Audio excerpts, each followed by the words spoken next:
O Dedinho de Prosa está começando e hoje a gente vai falar um pouco de psicologia, falar um pouco da mentira. E estamos aqui com o doutor Elinaldo Leal, que é psicólogo, e eu queria logo perguntar a ele, doutor Elinaldo, por que as pessoas mentem e com que frequência as pessoas mentem? As pessoas mentem inicialmente por questões defensivas, né? O ser humano, para se adaptar ao ambiente, muito ameaçador no início, na sua pré-história, ele tinha que ter algumas medidas, vamos dizer assim, de se esconder, de simular a realidade, para poder se defender contra as tribos inimigas, contra os animais. Então, as primeiras mentiras, ela, conforme alguns estudos mostram, ela é um comportamento adaptativo. Nem por isso é um comportamento correto o tempo todo, mas é adaptativo. E também as pessoas podem mentir, não por questões defensivas só, mas também para obter vantagens, né? Então, a gente vai ver que tem alguns tipos de comportamentos que as pessoas mentem simplesmente para obter vantagem, para obter atenção, e inclusive relacionados a algumas patologias. Os estudos mostram, os estudos da comunicação interpessoal, que algumas pessoas mentem em até 25% do tempo. Ou seja, a cada 10 minutos, as pessoas contam 2 mentiras. Claro que o ambiente, quando é mais informal, o ambiente é mais propício para a mentira. Quando o ambiente é mais formal, é menos propício e as mentiras tomam configuração mais sérias. Existe a mentira, o mentiroso patológico, aquele que mente por doença, que não sabe falar a verdade em momento nenhum?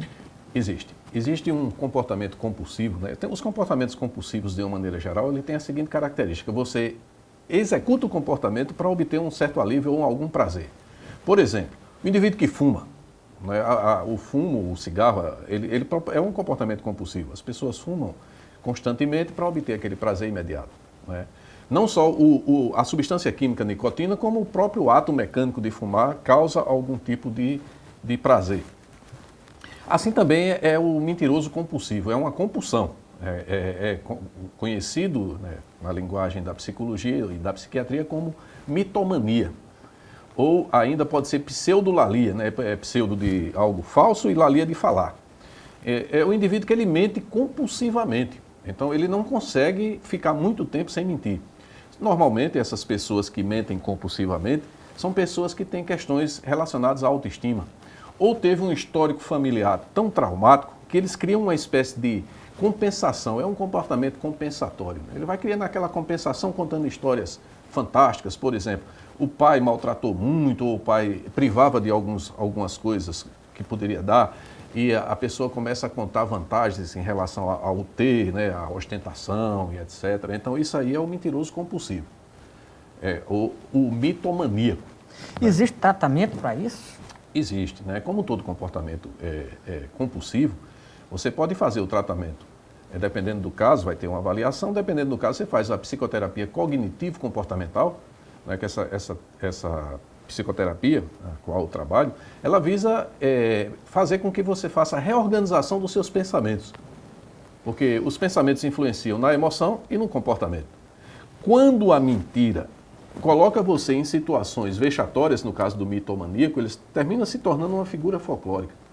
Até porque conta mentiras assim, as mais exageradas possíveis, que para ele é realidade, e o mitomaníaco, ele acredita que as pessoas estão acreditando na sua mentira. Então ele se expõe muito. E quando se expõe, aí você começa a ter problemas de relacionamento interpessoal, às vezes no trabalho, às vezes no grupo social, e aí começa a te causar prejuízos. Nesse caso, é necessário você procurar uma ajuda de um profissional para que você faça a reorganização. Qual seria o profissional? Que ramo? Na psicologia? Na psicologia, seria uma boa abordagem, seria cognitivo-comportamental. Em casos em que a compulsão é tão forte que o indivíduo, tirando a compulsão, ele pode entrar num processo de ansiedade muito elevado, eu acho que é muito importante buscar um psiquiatra também. A gente tem até, inclusive, que acabar com o mito de que psiquiatra é para psicóticos, ou seja, pessoas que estão usando a linguagem popular no ramo da loucura. Não é isso.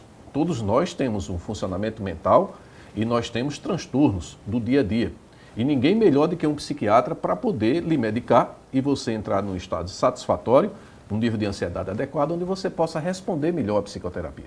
Então você pode fazer o tratamento da mitomania, tanto com o psicólogo clínico, como com o psicólogo e o psiquiatra. Iniciando, dependendo do grau de ansiedade, com o psiquiatra, em seguida com o psicólogo. Nesse caso, mas existem outras patologias mentais, né, que estão relacionados à mentira, que não é o mitomaníaco. É o quê? Por exemplo, existem alguns transtornos de personalidade, como o transtorno de personalidade narcisista. O que é um transtorno de personalidade narcisista? É um indivíduo que ele tem uma autoestima muito mais insuflada do que o normal, chegando ao ramo da arrogância, aquele indivíduo que se sente sempre superior, se acha, ele tem aquela percepção em relação aos demais de que ele está sempre num plano mais elevado, inclusive na aparência física. Esses indivíduos, eles têm uma tendência de mentir quanto às suas posses e aos seus recursos e suas habilidades. Esse é um caso, o transtorno de personalidade narcisista. Nós temos outros, como o transtorno de personalidade antissocial, que nesse caso é um indivíduo que ele cria muitos problemas na sociedade, ele tem raiva da sociedade e por isso ele sai fugindo das regras e normas sociais e normalmente esse mente para tirar proveito. Então é aquele mentiroso que ele mente para tirar proveito. Tem o transtorno, que a gente pode falar dos transtornos de comportamento básico, são os transtornos de ansiedade e o transtorno do humor. Os transtornos do humor estão mais relacionados à depressão e há um transtorno clássico chamado transtorno bipolar, que o indivíduo tem um momento de euforia e um momento de depressão. No transtorno bipolar, na fase eufórica, o indivíduo costuma contar muita grandeza. Muita lorota. Muita lorota.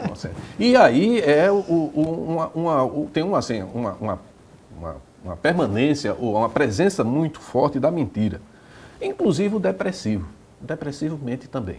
Não é que todo depressivo Mas o depressivo, ele mente com que intenção? Porque o depressivo, ele fica com a sensibilidade, com o humor dele fica tão depressivo que ele fica com a sensibilidade muito acentuada e ele não quer causar sofrimento aos outros. E aí ele começa a mentir em relação a si próprio. Porque quando o depressivo, ele demonstra as suas fragilidades para as pessoas que ele ama, ele sofre muito com isso.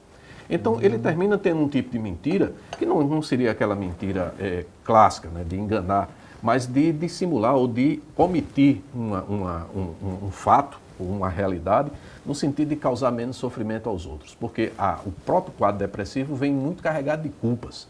E aí o indivíduo mente. Essas são as mentiras mais relacionadas às questões patológicas. Deve ser muito difícil, e não sei se já lhe ocorreu, o sujeito vai se consultar e o senhor diz, pô, não, o que é que o senhor tem? Ele disse, eu sou um mentiroso e quero me curar da mentira. Ou alguém chega a esse ponto? É muito difícil a pessoa dizer a priori assim. Que é mentiroso, né? Porque é como o alcoólatra que não assume que é alcoólatra nunca, né?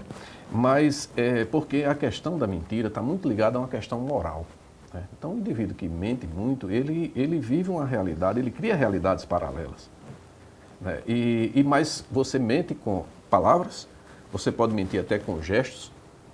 Dizem que se mente mais com o rosto do que com as mãos e com os pés. Ah, tem isso? Tem, sim. Tem um psicólogo americano chamado Paul Ekman, que ele desenvolveu um estudo sobre as microexpressões faciais.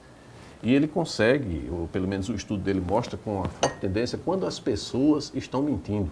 É tanto que ele criou um programa, que esse programa, as pessoas das empresas vão estudar para perceber nas negociações quais são os traços faciais de pessoas que estão mentindo. Agora, eu estou falando isso porque na linguagem não verbal, que é essa linguagem gestual, nem sempre é muito fácil mentir. Porque vai ficar sempre um traço ali, por exemplo, vamos dar um exemplo bem simples, o sorriso espontâneo, as pessoas sorriem com a boca e comprimem os olhos. O sorriso falso, se a pessoa ficar um pouco mais atencioso e prestar atenção, as pessoas sorriem só com essa parte daqui, os olhos permanecem como se não estivesse sorrindo. Então o cara não sabe montar o sorriso direito, não sabe, não tem como, é porque é instintivo, a coisa vem muito, E aí o Paul Ekman, ele passou muito tempo, defendeu uma tese de doutorado dele, sobre essas expressões.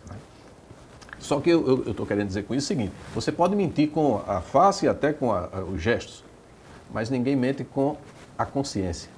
Aí eu quero lhe perguntar o seguinte, aquele detector de mentira, aquilo funciona ou é uma enganação? Agora o senhor vai me responder depois, porque a gente vai fazer um breve intervalo e volta já.